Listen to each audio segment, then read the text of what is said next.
Hello, folks, and welcome to this week's show of Wait, Wait, Don't Tell Me, the news and information quiz show on National Public Radio.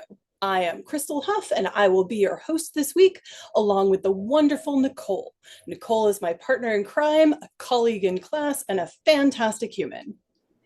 Thanks, Crystal, and thank you everyone for joining us. This week we're going to talk about the many things learned this semester during the American Indian Law class at Tufts University UEP program. Before we get down to quizzing the public, let's meet our panelists this week for the show. Pompey, let's hear from you first. Tell us all where you're from and what you do in the world. And if you were to say one thing that's your claim to fame, what would that be?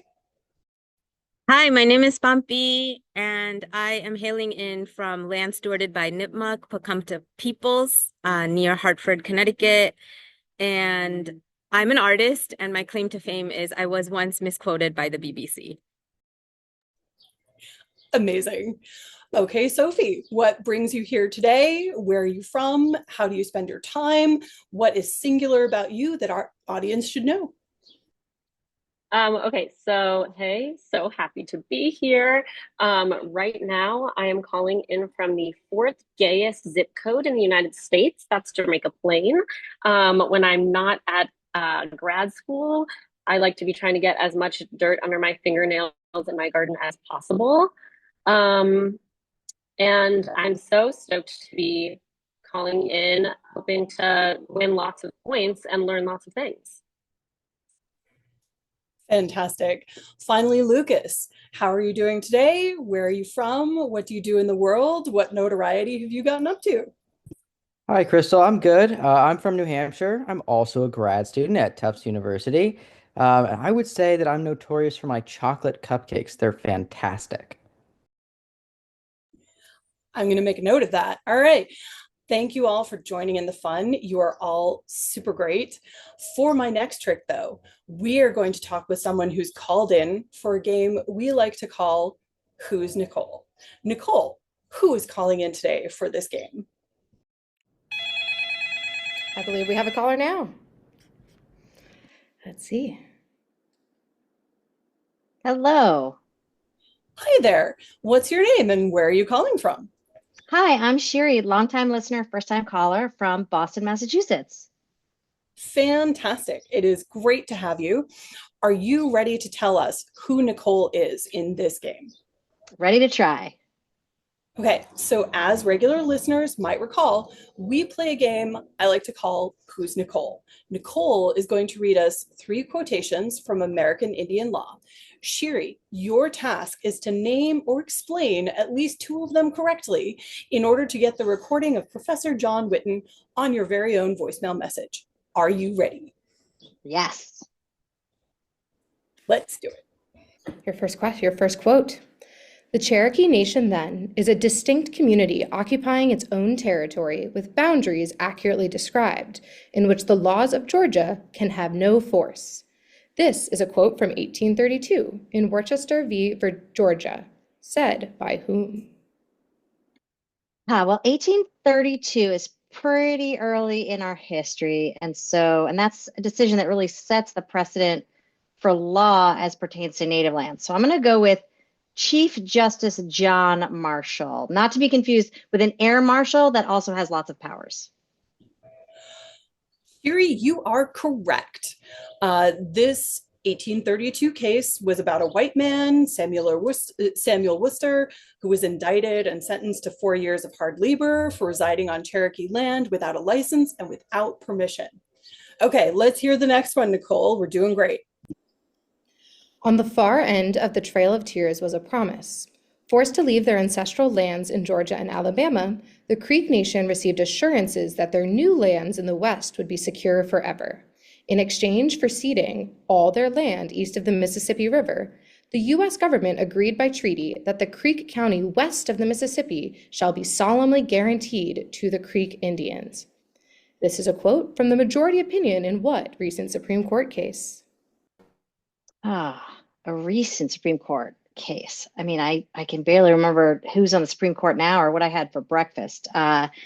I mean, US treaties with indigenous nations feel like they were almost never respected. So I'm going to say that they came from Brown v. Van Pelt about a football being taken away. Oh, Shiri, so close. But that was actually Justice Neil Gorsuch in a case called McGirt v. Oklahoma in 2020. This was a case nominally about murder, but it ended up being about the tribal reservation's enduring existence and land rights being reestablished in Oklahoma. This didn't end up overturning hundreds of convictions, which is what the state had threatened, but it did have positive consequences for the tribe. And so it's a very important, very recent case. Nicole, how about the next quote? Let's see if Shiri can pull it out. A casual reader of the court's opinion could be forgiven for thinking this an easy case, one in which the text of the applicable statute clearly points the way to the only sensible result. In truth, however, the path from the text of the Indian Child Welfare Act of 1978, the ICWA, to the result that the court reaches is anything but clear, and its result, anything but right. This is an excerpt from the dissenting opinion of what 2013 case before the Supreme Court? Wow, I'm sad that I used my Brown versus Van Pelt joke on the last one, but I think I know this one. That was the Baby O case, where O stands for oh no, they forgot to actually read the ICWA. Shiri, you are correct. This was Justice Elena Sotomayor in Adoptive Couple v. Baby Girl. It's the Baby O case in which Baby's biological father was an enrolled member of the Cherokee Nation, and he tried with his family to prevent the adoption of his biological child by a white couple in South Carolina. Once he realized the child was being put up for adoption instead of staying with the biological mother, the result was, in fact, deciding that the baby would be adopted by the South Carolina couple, the injustice of which was what this dissent spoke out against. So, Nicole, how did Shiri do in our quiz? I think Shiri got us off to a pretty good start with a 2 out of 3 on that quiz. Fantastic. So, Shiri, this means that we will put you in touch with Professor Jon Witten, and he will record your voicemail prize. Thank you so much for playing. Fantastic to have you. Thanks for having me. All right, panelists. Now it's your turn. It is time to answer some rapid fire questions. Nicole will ask each of you a question, and then I will ask each of you a question, and then we will see if you're up for one more round of questions before we go to the next segment. All right, Lucas, let's pretend you are a member of the Cayuga Nation of New York and resident of their reservation.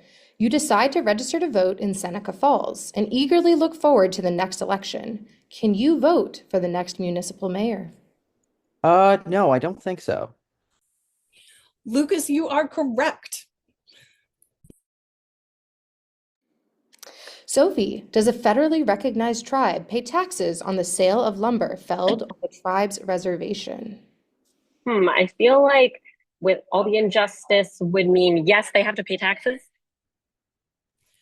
No, Sophie, you are incorrect. If it is a federally recognized tribe, they do not have to pay taxes on the sale of lumber that is felled on their reservation, which is like federally, yes, that is the answer. They do not have to pay taxes on that, but thank you for trying. Pompey, can an indigenous tribe revoke someone's hunting license once they issue it to someone to hunt on their land? Yes, tribal sovereignty. Pompey, you are correct. Amazing. Okay, Lucas, the Indian Removal Act of 1830 caused what major tragedy? Ooh, I think that was the Trail of Tears, right? Yes, I mean, sadly, you are correct. Sophie, what does ICWA stand for? ICWA. Well, I'm really glad that Nicole reminded me on this one earlier. So I'm going to say the Indian Child Welfare Act. Correct. Pompey, what does IGRA stand for? IGRA. The Indian Gaming Regulatory Act. Great job. All right. So at the risk of annoying all of our panelists early on in the show, I am going to ask a harder question of each of you. Let's see how this goes. I promise we are a supportive audience. Don't worry, I'm also here to help if you ask too much of our panelists. Fair enough, fair enough. Lucas, legally speaking, what does the phrase "since time immemorial" signify? Believe that's since before people remember. I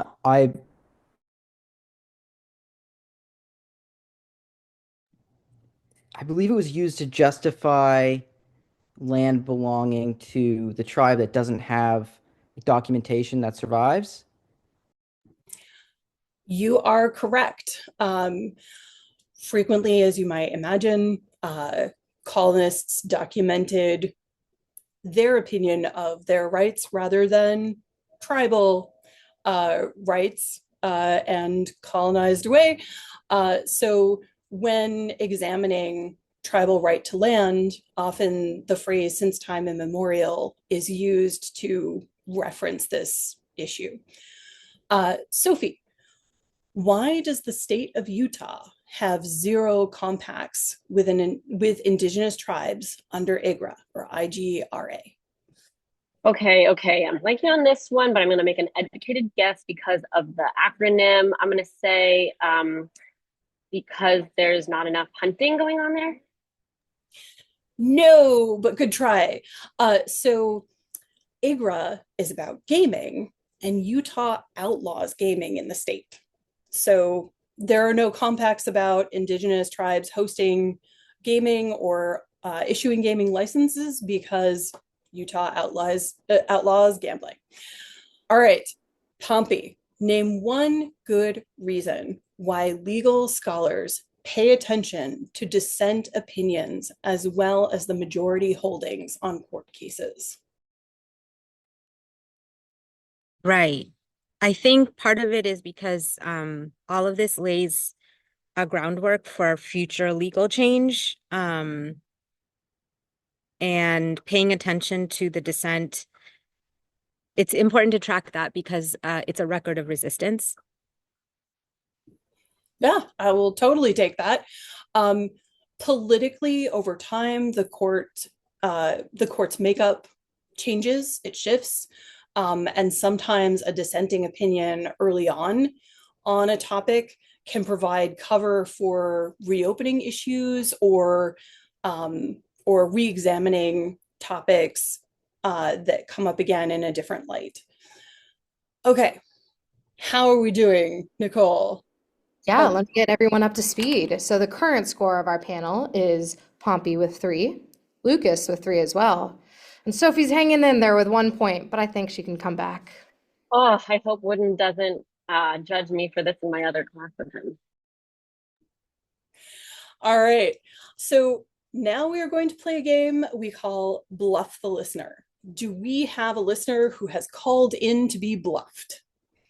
I think I hear a call. Let's see who's there.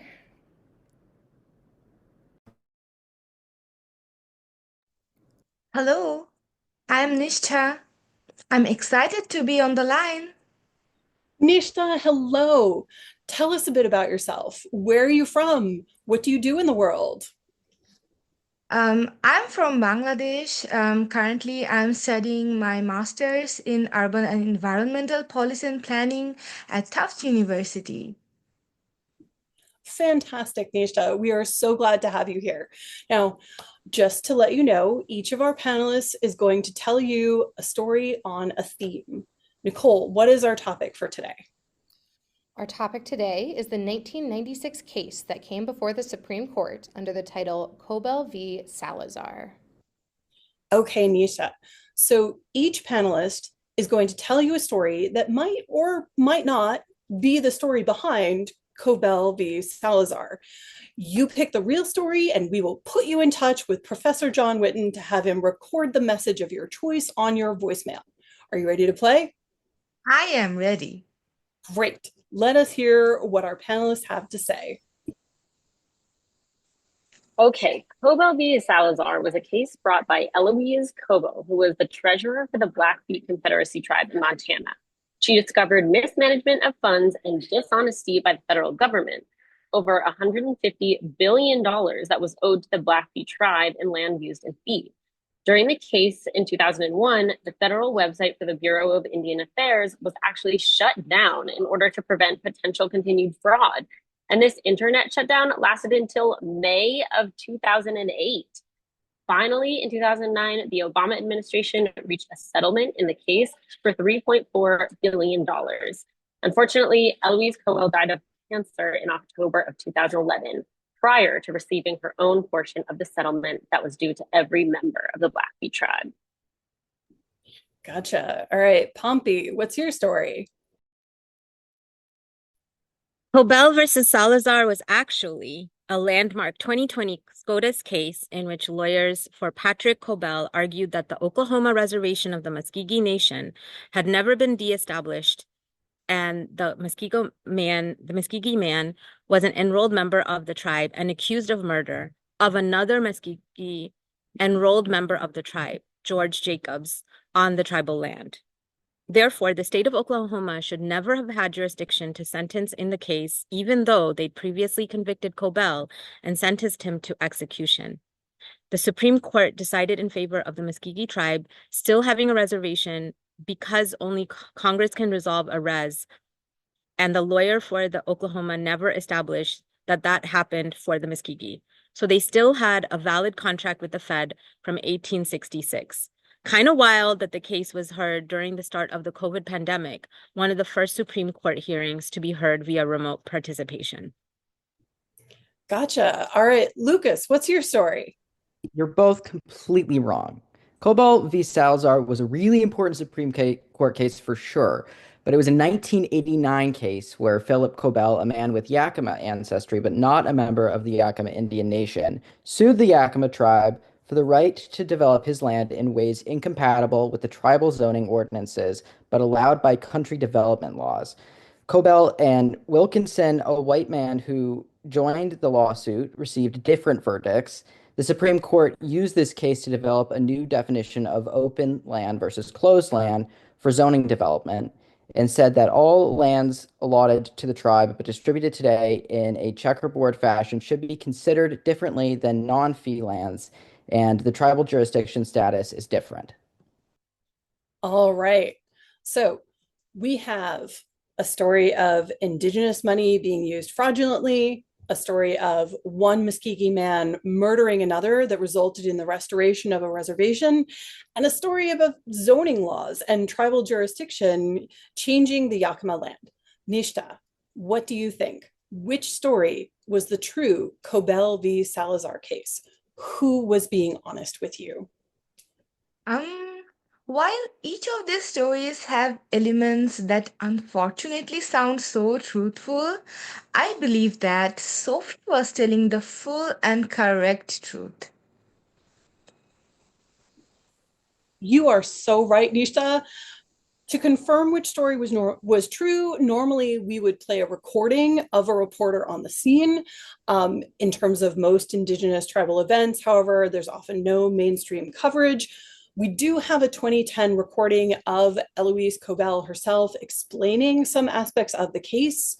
So that is highly recommended, and we will share information in the show notes about the other two cases that were somewhat described by Lucas and Pompey with names and some details changed. Those stories were primarily based on 1989's Brendel v. Confederated Tribes and 2020's McGirt v. Oklahoma. And unfortunately, as Crystal said, Eloise Cobell died before seeing the fruits of her labor on this decades-long case. But a scholarship in her name continues today, and it was funded with at least $40 million. Many Indigenous students have used this fund to help them attend post-secondary and graduate programs.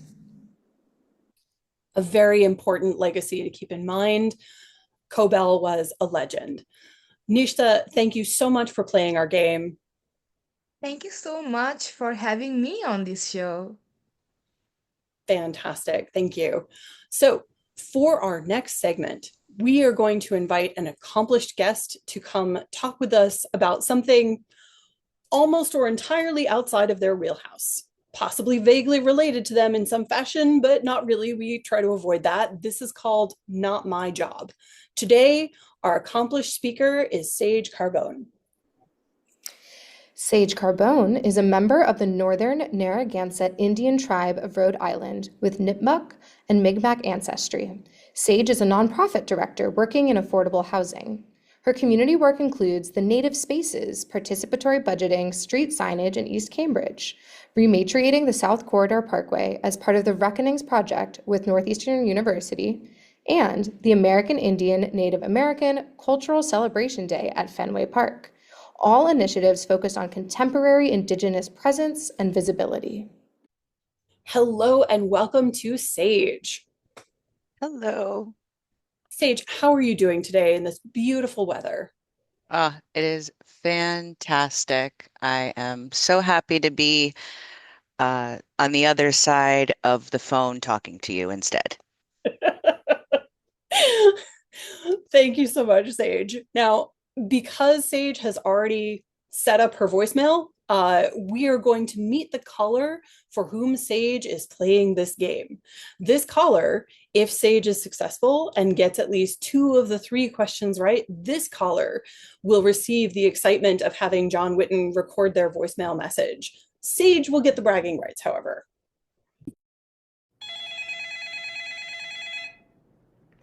We've got a caller now. Hello? Hello. Hello there. What is your name and where are you calling from? My name is Kylie. I'm a graduate student at Tufts, and I'm calling from Somerville, Massachusetts. Fantastic. And what are you up to today? I'm just chilling, excited to learn. Excellent. So, do you know the rules of this game? I cheer Sage on and hope she has the right answers. If she does, I win by proxy. I think Kylie's got it. Kylie, have you considered applying to my job? Would working for NPR count for student loan forgiveness? Now that's a great question. I'm not sure, but we should find out.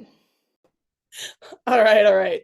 So, now working off of the theme of the scales of justice and Sage's lived experience of rematriating land back, we wanted to ask Sage some questions about case law impacting the lands of Indigenous tribes in the US. Are you ready, Sage?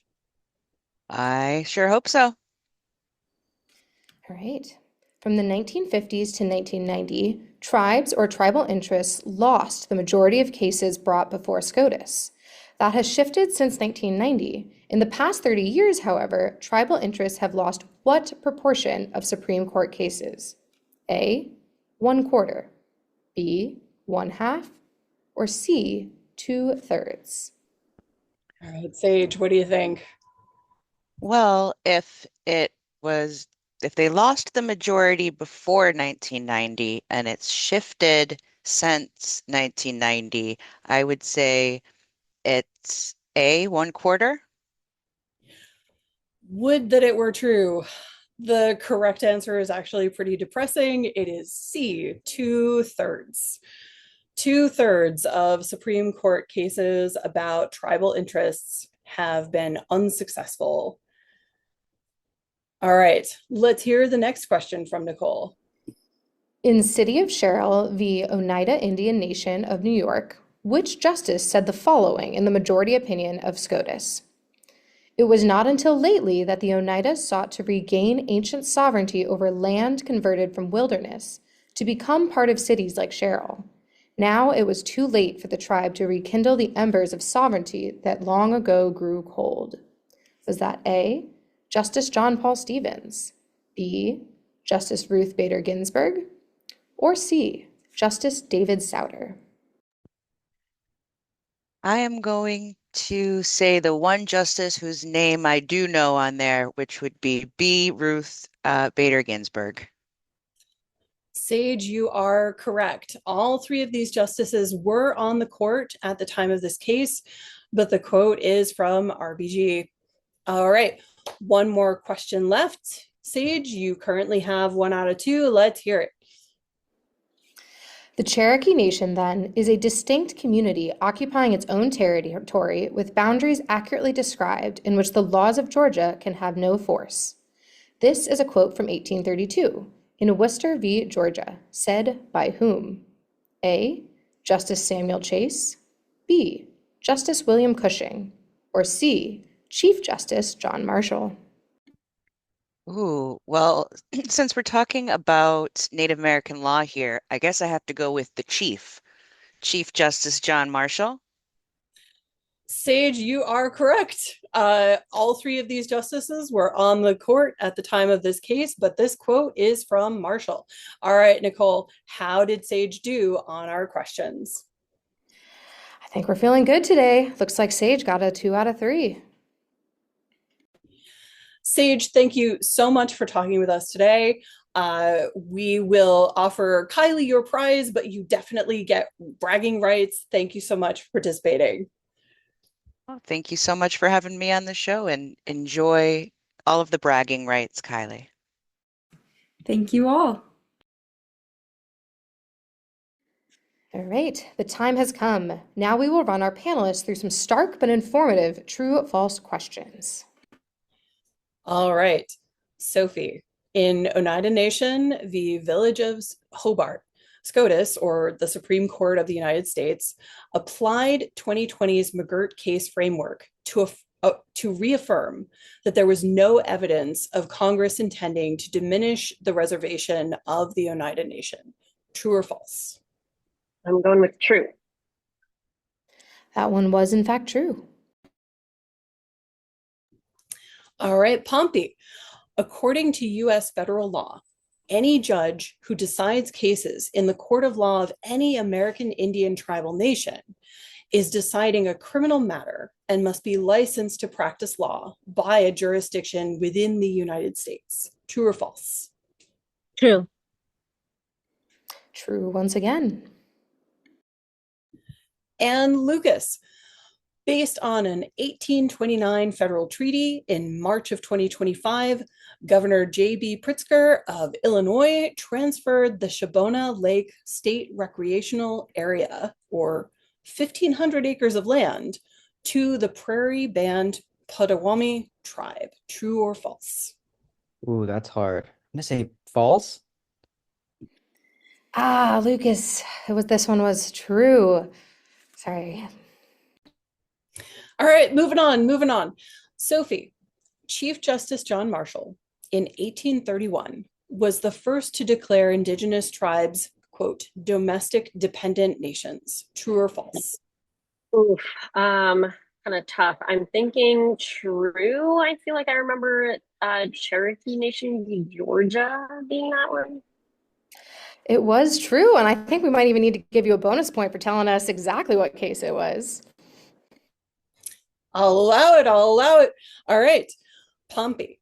President George Washington famously said after the decision on Worcester v. Georgia's Supreme Court case, John Marshall has made his decision, now let him enforce it. True or false? Can I curse? It was President Andrew Jackson. So false.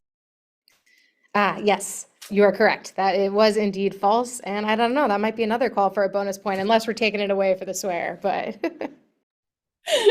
Indeed. All right, Lucas. The Indian Reorganization Act of 1934, also known as the Wheeler-Howard Act, ended the practice of allotment and extended the trust period for another 25 years for existing allotments still in trust. True or false? Okay, this one's got to be false. yes, this time it is false, Lucas. All right, we're doing great. Sophie, if a federally recognized tribe files a lawsuit against the government, the party named as the defendant is the Secretary of the Interior, that person's family name, not their title. True or false? That feels wrong. Maybe true. I'm false. What's your final answer here, Sophie? Oof, false. Ah, so close. This one was true. No. All right. Pompey. Income a tribe receives from sale of timber on land held in trust is taxable by the state government. True or false? False. You got it. That one is false. Indeed, it is taxable by the Fed, but not the state.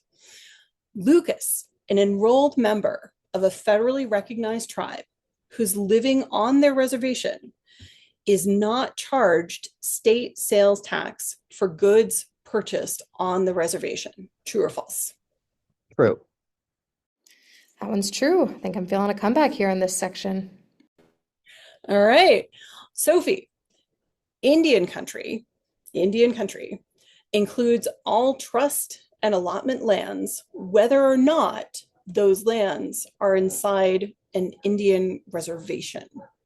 Oh, I remember being so surprised when I learned that this was not just a term that people said about land that indigenous people lived on. So I'm going to say true.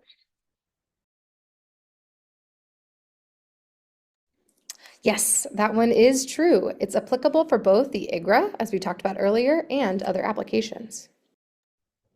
All right. Pompey. Congress started writing the Indian Gaming Regulatory Act after high stakes bingo games became a fast growing source of revenue for tribes in California, New York, Wisconsin, and Florida in the 1970s and 1980s. True or false? True. And I think that the California tribe are the Cabazon tribe. Great job. Yes, that one is true. As you may know, states wanted access to more of that revenue, and the tribes needed more economic security to be protected. All right, Lucas. By the time Congress ended allotment as a procedure in 1934, the KCA, or Kiowa, Comanche, and Kiowa/Apache tribe lands went from 2,900,000 acres to about 3,000 acres. True or false? Unfortunately, I do believe that this is true. Unfortunately, you are correct, and I think this is, representative of Indigenous experience all too often here. Yeah. All right. Nicole, how are our panelists doing on the scoreboard? I've entirely lost track of points. I mean, Crystal, there were a lot of questions going on right there, but I think we right now have Lucas with 6 points, Sophie with 5 points, and Pompey in the lead with 8 points. All right, we are getting down to the wire. Coming up, it's lightning fill in the blank, but first, it is a game where you have to listen for the rhyme. If you would like to play, call us and leave a message at 1-888-WAIT-WAIT. That's 1-888-924-8924. All right, so we are at one of my favorite parts of the week, the Limerick Challenge. Let us meet our new contestant calling in. Hi, you're on Wait, Wait, Don't Tell Me. What's your name and where are you calling from? Hi, everyone. My name is Greta, and I'm calling in from Somerville, Massachusetts. All right, Greta. So you may already know this, but Nicole is going to read you 3 Limerick style challenges. Your job is to listen for the rhyme and listen for what information you know and successfully complete the limerick. If you do, I will personally put you in touch with Professor Jon Witten at Tufts University if you aren't already in touch, and he can record a voicemail message for you. That is our traditional prize on this show. Are you ready? I am as ready as I will ever be. Let's do this. This may be a faulty tutorial to effectively claim the arboreal, but when establishing land for a federally recognized tribal band, using the phrasing from time incorporeal. Oh, Greta, so close. Do you want to try again? No. All right. The answer is from time immemorial. That is the proper phrasing for claiming federally recognized tribal land. That process includes this specific key phrase. All right, let's go. Got two more. U.S. case law is clearly moored in power dynamics untoward. It's not hard to see a lack of sovereignty if the tribes to the Fed are. Oh, I know this one. That's award. Greta, great job. Great job. You are correct. Nicole, one more. Much to our present day humiliation, federally recognizing an indigenous nation can't include two whole states. Hawaii and Alaska are stalemates. They joined the Union post-official. Oh gosh, well they joined the Union pretty late. It ends with shun. I guess I'm gonna go colonization. Greta, you are correct. So fantastic job. 2 out of 3. You do win a prize, but also usually we only do 3 limericks on this show. Writing limericks is hard. I can verify writing limericks is hard. We do want to stretch them out as much as possible for the show. This week, however, we have a bonus limerick. Our writer brains were working hard. We wanted to offer you a 4th limerick just in case you didn't earn enough points in the show yet, Greta. So, Nicole, one more. The water was easy to take, the thirst of Nevada to slake. But that judgment call led the verdict to fall in favor of. Oh, I know this one. That's Pyramid Lake. Amazing. Great job. Nicole, how did Greta do on our quiz? I think you said it yourself. Greta did pretty great. She got 3 points. Amazing. Greta, thank you so much for joining us today. We will put you in touch with Professor Jon Witten at Tufts University if you're not already. Thank you so much for your participation. Amazing. Thanks for having me. All right, Nicole, let us return to our panelists. Remind me what the score is at this point in the game. Yes. We have Pompey in the lead with 8 points, followed by Lucas with 6 points, and just behind, we've got Sophie with 5 points. All right, panelists, I'm going to do you all a favor. You each get to answer one more question, and that question is worth more than anything else we've talked about thus far today, so you could still win the jackpot. Let's see how it goes.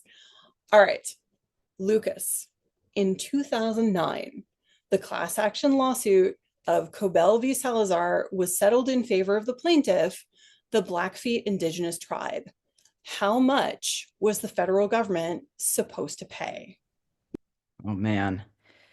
I believe it was $3.4 billion. I think that it was 1.4 to the plaintiffs, but I don't remember what the rest of the money was supposed to go to. All right, we have an expert here. 3.4 billion, you are correct. 1.4 went to the plaintiffs, and then 2 billion was used to repurchase and reattach treaty lands to make them whole again, instead of having a checkerboard of tribal lands.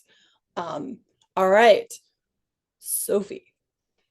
In 1871, Congress passed a statute providing that no tribe thereafter was to be federally recognized as an independent nation with which the United States could make a what? Oh, yeah, this one made sense to me. Treaty. You are correct. All right. Pompey, can you bring it home? The General Allotment Act of 1887, one of the most disastrous pieces of legislation in US history with regard to indigenous tribes or others. The General Allotment Act of 1887 was also known as the what? The Dawes Act. Amazing. Amazing. So, Nicole, how are we doing the score now? Everybody got everything on that round? I was just going to say we had a really strong finish. And so since those were each worth, 100 points, as you said, I think we got Pompey with 108 points, one of our highest scores ever. Lucas just behind with 106, and Sophie with 105. A strong finish for sure. Amazing. Everyone, it is time to wrap up for this week and ask our end of show question. Anyone here today is welcome to answer this. We are a friendly crowd. What I want to know is, what horrible crime will inspire the expansion or contraction of Indigenous tribal rights next? Anyone can answer this. Sage, let's go. What do you think? All right. So following the closure of the Food and Drug Administration and Department of Education, Americans now believe that the three sisters refer to Courtney, Khloe, and Kim Kardashian. Oh, goodness. All right. All right. I hear you. Shiri, what you got? Oh, can you hear me? Great. A billionaire lists tribal land on Airbnb as a spiritual glamping experience, gets sued by the renter, and argues that it's a federal enclave that Doge has given him permission to rent out. The ruling is made either because of or despite the billionaire giving Clarence Thomas elk jerky and a jet ski ride. That was many twists and turns. I really hope that we aren't seeing that future, but all right, I hear you. Anyone else? A guess of what horrible crime will inspire the expansion or contraction of Indigenous tribal rights next? Sophie. All right, Elon Musk tries to build a UFO capture station where he thinks there are aliens on tribal land in the American Southwest, and the court rules that anywhere there's suspected extraterrestrial activity must be under the purview of the local tribe. Also many twists and turns. All right, folks, if any of those things happen, we are going to ask you about it in a future Wait, Don't Tell Me radio broadcast. Thank you to our partners. Thank you to our studio. Thank you to our listeners. Thank you to our participants and panelists. And remember to listen to Wait, Don't Tell Me on NPR every weekend. Thank you so much.